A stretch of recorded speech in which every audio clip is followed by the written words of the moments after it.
Hey folks, Adam B. Levine here. This time on Speaking of Bitcoin, we're going to do a little background work on the El Salvador Bitcoin bill story. First, I'll share with you an opinion piece I wrote early in the week. Then we'll read the entire bill together, translated into English, as passed a little later. Then we'll finish things off with a long tweet thread from Alex Gladstein providing a little more context around the political realities in the country. Then next week, with the benefit of a little more time having passed, we'll be back with a full panel discussion about this same topic. The week after, we hope to have our much-anticipated conversation with economist John Williams. But for today, let's kick things off with a reading of my opinion piece entitled Bitcoin is Legal Tender: Why El Salvador's Plan Isn't as Crazy as You Think. Enjoy the show. El Salvador President Nayib Bukele's proposal to make Bitcoin legal tender in his country has been met with understandable head-scratching and skepticism among observers in the developed world. Speaking to the BBC News, Willamette University College of Law professor Rohan Gray said a country that made such a move would cede its, quote, degree of autonomy and control over its own policy space to a network that isn't stable, doesn't have accountable actors, and doesn't have a track record of providing the kinds of price stability and liquidity stability that a currency is supposed to provide, end quote. But to understand why this move might not be as crazy as it sounds to those of us privileged enough to live in countries that have enjoyed such relative stability, let's zoom out the lens just a bit. Countries like El Salvador have struggled with trust in their local monetary systems. El Salvador, in particular, and not uniquely, has two official forms of money in its local system already: locally issued colons and US dollars. On paper, both are good for all debts public and private, but in practice, one local Bitcoiner told CoinDesk Salvadorans use dollars for commerce and colons as table ornaments. The initial adoption of dollars also happened against the backdrop of hyperinflation in the locally issued currency. The reason some countries outside the US adopt its currency or dollarize their economies is that the greenback is seen as more stable and trustworthy. It is, after all, the global reserve currency, and makes up much of the savings of central banks, companies, and to a lesser extent individuals around the world. This is true even though the US itself still has inflationary monetary policy in the best of times, and since the 2008 financial crisis, has been pursuing a very experimental form of monetary policy involving tools like quantitative easing and a central bank that now directly monetizes or purchases government-issued debt to keep interest rates low. These decisions about how the US dollar is managed may end well or they may end poorly. We don't know yet. But for countries like El Salvador that look to the dollar as a more predictable currency than the one they issue locally, which is more likely to retain its value than the one they issue locally, Washington's ongoing experiment presents a problem. These countries look to the dollar for relative stability and predictable monetary policy, but increasingly they see an experimental currency that is completely outside their control and not being managed for their benefit. Which brings us to Bitcoin. For a country like El Salvador, Bitcoin's fixed, long-term monetary policy, which cannot be changed except by a real majority of network participants, may offer an appealing alternative to the almighty dollar. Announcing Bukele's plan at the Bitcoin 2021 conference in Miami last month, Bitcoin entrepreneur Jack Mallers described the move as a reaction to, quote, unprecedented monetary expansion, end quote. Mallers, whose startup Zap is working with Bukele's government, criticized the U.S. Federal Reserve for crushing emerging markets such as El Salvador by printing money willy-nilly. According to what appeared to be an excerpt from Bukele's proposed legislation, included in a slide from Maller's Miami presentation, quote, central banks are increasingly taking actions that may cause harm to the economic stability of El Salvador. In order to mitigate the negative impacts from central banks, it becomes necessary to authorize the circulation of a digital currency with a supply that cannot be controlled and is only altered in accord with objective and calculable criteria, end quote. Unlike the dollar, the supply of Bitcoin today, next month, and 100 years from now can be accurately modeled in advance. A fixed amount of new Bitcoin are created every 10 minutes. Every 4 years, the number of Bitcoins created are cut in half. There will never be more than 21 million Bitcoin, and that eventual number will be reached more than 100 years from today. That we know all of this is significant and stands in stark contrast to any government-issued currency, including the dollar. The problem is not who is in control. The problem is that anyone can be in control. In the US, as in most countries, it's a small group of well-credentialed individuals doing their best to manage their currency for the benefit of their country. 20 years ago, Bukele's predecessors in El Salvador decided they didn't trust themselves with such a task and made the dollar legal tender alongside the colon. And as mentioned earlier, this was less a choice and more a reflection of the reality that their money had already failed and they needed an alternative. When you dollarize your economy like this, you're effectively saying our monetary policy for our local currency is not trusted and stable enough to put all our eggs in that basket. So we'll officially support something outside of our control that allows people to pick and choose without empowering the black market. 20 years ago, that was a thing for which you could reasonably use the US dollar. It was managed for the benefit of the US primarily, but in comparison to other currencies was a rock, boring, reliable, and the least bad option available. Today, the dollar is leading the charge of experimental monetary policy, with the supply more than doubling over the last 10 years to 20 trillion as of April, according to the Federal Reserve Bank of St. Louis's data. Close to half that 11 trillion increase was added in just the last 18 months to counter the economic effects of the coronavirus pandemic and related shutdowns. In this light, Bitcoin starts to look like the more stable currency. It's not managed for the benefit of any group or people, it just is. So when people say Bitcoin is volatile, they're not talking about its monetary policy. They're talking about the current price in dollars. And in a world where the global reserve currency and seemingly every other currency are dictated by short-term government needs, what's the true value of something that isn't? For El Salvador, it's an interesting enough question, and we'll all get to find out the answer. So that's the story as I wrote it on Monday of last week. In the days that would follow, we saw first the full text of the legislative bill, which is pretty cool, and which I'm going to read to you in just a second. And then we also saw it pass. So we're now kind of in this uncharted territory that we'll be discussing a little bit more next week with the full panel. It's not very long. It's about 3 pages, and obviously not densely packed. But the full text of the bill, so that you have the full context when we have this conversation next week. Then next week, we'll just jump straight into it and kind of talk about the implications and kind of the domino effect that we may see and other fun stuff. So this is the Legislative Assembly for the Republic of El Salvador. This is a translated document, so there may be some slight inaccuracies as it was obviously not written in English to begin with. Just reading through, considering that in accordance with Article 102 of the Constitution of the Republic, the state is under the obligation to promote and protect private enterprise, generating the necessary conditions to increase national wealth for the benefit of the greatest number of inhabitants. That under Legislative Decree number 201, published in Official Gazette number 241, volume 349, dated December 22nd of the year 2000, the United States dollar was adopted as legal tender. Considering that approximately 70% of the population does not have access to traditional financial services, considering that it is the obligation of the state to facilitate the financial inclusion of its citizens in order to better guarantee their rights, considering that in order to promote the economic growth of the nation, it is necessary to authorize the circulation of a digital currency whose value answers exclusively to free market criteria, in order to increase national wealth for the benefit of the greatest number of inhabitants. That according to the previous considerations, it is essential to issue the basic rules that will regulate the legal course of Bitcoin. Therefore, decrees the following. Article 1. The purpose of this law is to regulate Bitcoin as unrestricted legal tender with liberating power, unlimited in any transaction, and to any title that public or private natural or legal persons require carrying out. What is mentioned in the previous paragraph does not hinder the application of the monetary integration law. Article 2. The exchange rate between Bitcoin and the United States dollar, subsequently known as USD, will be freely established by the market. So that means they're not trying to fix prices here. Article 3, prices may be expressed in Bitcoin. So they're not mandating that prices have to be expressed in Bitcoin. They're probably mostly going to stay in US dollars, but they're saying that they actually can be, which is somewhat interesting. Article 4, tax contributions can be paid in Bitcoin. This is an important part of sort of official recognition by the state.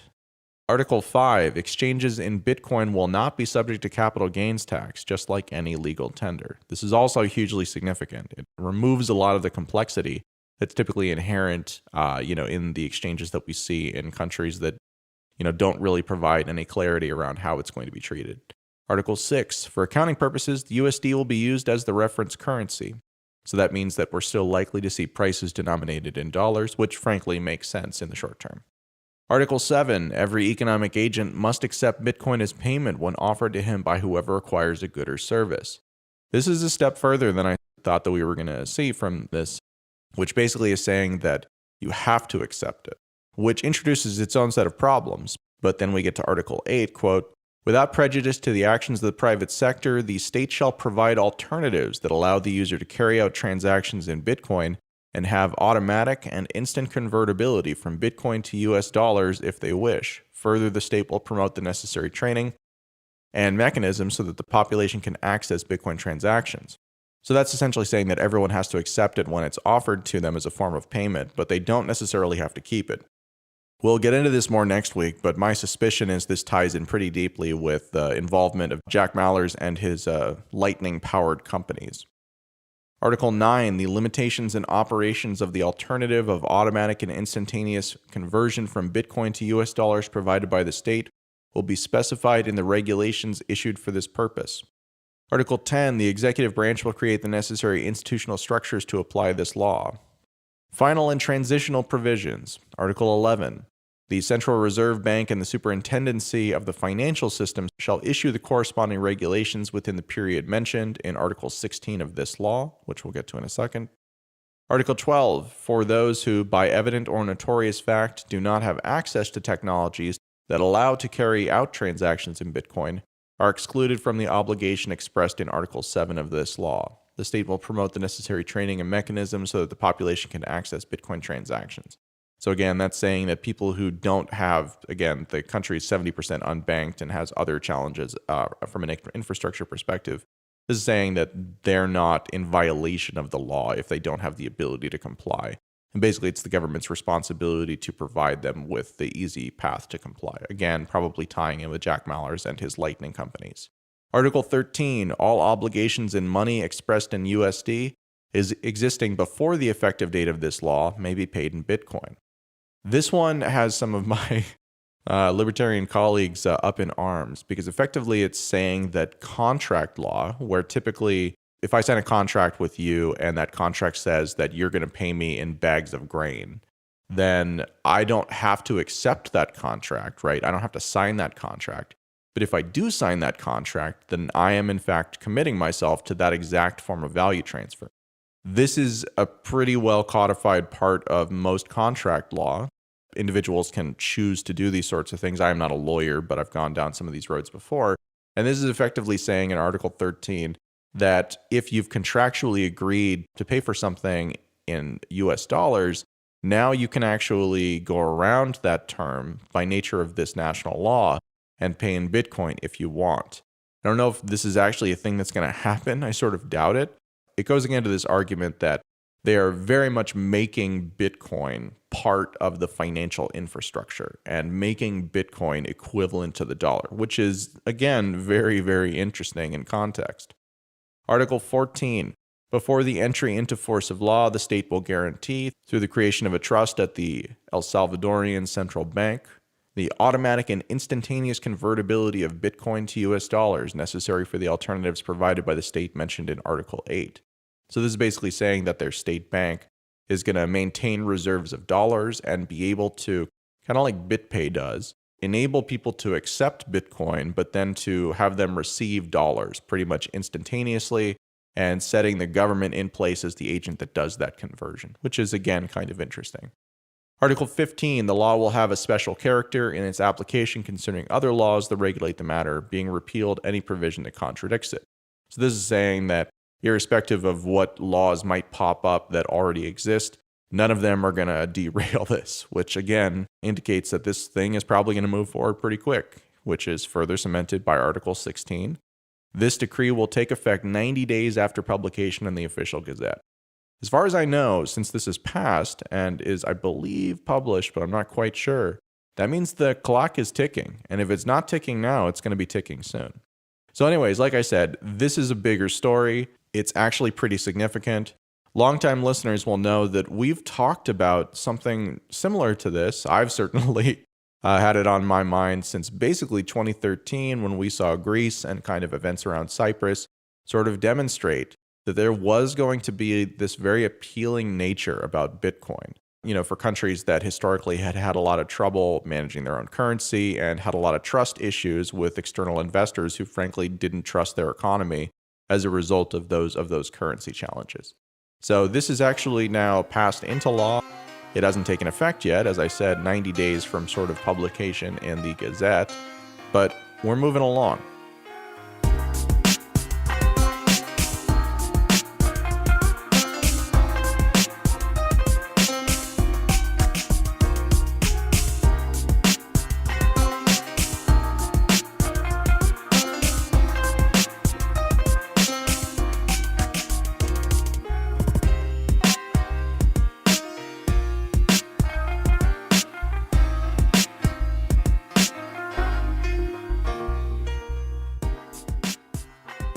And for one more perspective in advance of our conversation next week, I'd like to read a tweet thread from Alex Gladstein, who's the Chief Strategy Officer of the Human Rights Foundation and a good friend of the show.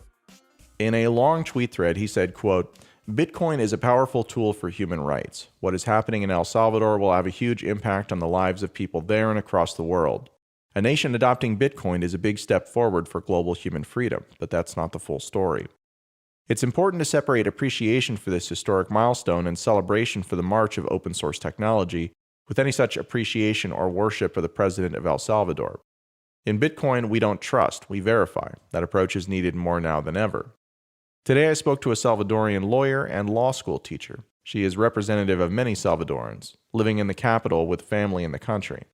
Many of her students do not have internet access. The last year has been very hard on them. She is not against Bitcoin the technology, but she is against the way the bill is being abruptly introduced into the country and has fears over new powers the government may gain. I felt like it was important to share her perspective with all of you here for the ongoing discussion. Please note, many, or possibly most, Salvadorans disagree with her about President Bukele, including several that I've talked to personally.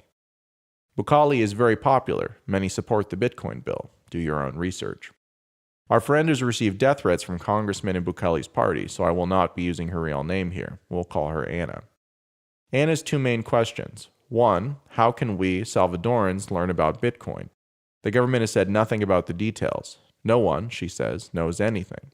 She says the Spaces event was the first time, that's a Twitter Spaces event that happened earlier this week, was the first time Bukele spoke publicly about it and has not spoken to the people since. Two, how do we know that the government won't be stealing or committing money laundering with its Bitcoin? Last year, Bukele famously sent troops to the parliament to force them to sign off on a $100 million bill to expand the security state, and then he posts a photo of that, which looks like what they're saying. She says that no one knows how they spent the money.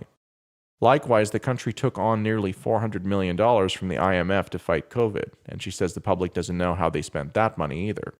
So they are concerned about the use of any new Bitcoin funds. She also warns that Bukele will do anything for more power. Between 2012 and 2017, he served as mayor in 2 cities for the socialist leftist FMLN party. In 2017, he was expelled from the party. He says it's because he was rooting out corruption. The party says it was because he was causing internal strife, and in particular because he got into an altercation with a female colleague. He later launched his centrist party, Nuevos Ideas, and used a smaller politically right party, Ghana, as a vessel to run for the presidency. In 2019, he became the first post-war president to win outside of the two-party system. This is significant, as the two main parties are extremely corrupt. But, Anna says, Bukele has done very little to reduce corruption amongst his own allies. Bukele recently sacked 5 of 15 Supreme Court judges and the Attorney General, removing checks on his power. We have the eternal conundrum. Was it to root out corruption or to go after opponents? Anna says it's the latter. Others say it's the former. A major issue in El Salvador is violence against women. Anna points to a mass grave uncovered recently with up to 40 women in it. She thinks the Bitcoin bill is a way of distracting from the investigation, where the main suspect is a former cop. When women get disappeared, raped, or killed in El Salvador, there is very rarely any punishment. She is worried that this will continue under Bukele's administration, and he's not really shown any interest in reforming the police forces. Again, she herself has received death threats from members of Bukele's party in Congress. They have told her to stay silent or else they will find a way to silence her. She fears that her voice will get her killed, especially since these congressmen have immunity. This much is certain. Bukele is an incredible politician. She says he knows how to read people. He has the Clinton-Obama talent for making it seem as if you are important and doing things that the public likes. Look at the way he's played to Bitcoiners' interests online. But Anna's fear is that he will become another Hugo Chavez, that he cares not about ideology, having gone left to right, but about power. The big test will be in a few years. Will he use his supermajority to try to change the rules and run for a second term? But for now, Anna's main concern is transparency. The people who don't understand what Bitcoin is or what Bukele is talking about with the volcanoes. They don't know where the money will go. There should be more communication, more dialogue. Everyone has a political agenda. The truth is usually somewhere in the middle between both sides. Either way, we should be asking hard questions and keeping Bukele as honest as possible. Let him prove his claims through actions. 80% of Salvadorans don't speak English. What can we do to ensure that they have access to information about what is happening? We can share info in Spanish on how Bitcoin works, how to use non-custodial wallets, how to use Lightning, and how to use multisig for starters. But the situation is nuanced. Does Bukele deserve credit for the choice to use Bitcoin? Absolutely. He could have chosen to ban Bitcoin to go with a China coin or a surveillance CBDC. Instead, he went with the money that he cannot control. This action is to be celebrated. The geopolitical context is also important. In an age of dollar hegemony and Washington consensus, Bitcoin could be a powerful force to help smaller nations gain more autonomy. And BTC is an infinitely better independence rallying cry and uniting message than communism. No one can predict the future. Bitcoin can change people. Maybe Bukele will be the reformer he says he will be. Maybe he will increase transparency over national finances. But he should have to earn that acknowledgement over time from us. In the meantime, I will do what I can to spread the word about Bitcoin as a tool of empowerment in El Salvador and in every other country worldwide. Ultimately, Bitcoin will work against authoritarianism. But in the meantime, let us push back against it everywhere. It's worth noting that my new friend is excited about Bitcoin. I have a call with her soon to teach her more about it and show her how to set up a wallet so she can learn and share with her students and family and friends. Remember, Bitcoin is for everyone. The work Bitcoin Beach and InStrike have done is amazing. They have sparked a financial revolution. On Bitcoin's journey, it will co-opt many leaders. But remember, Bitcoin exists to separate money from state. As we liberate the former, let's remain cautious of the latter. And that's the thread and our show for today. Thanks for listening. We'll be back with you next week.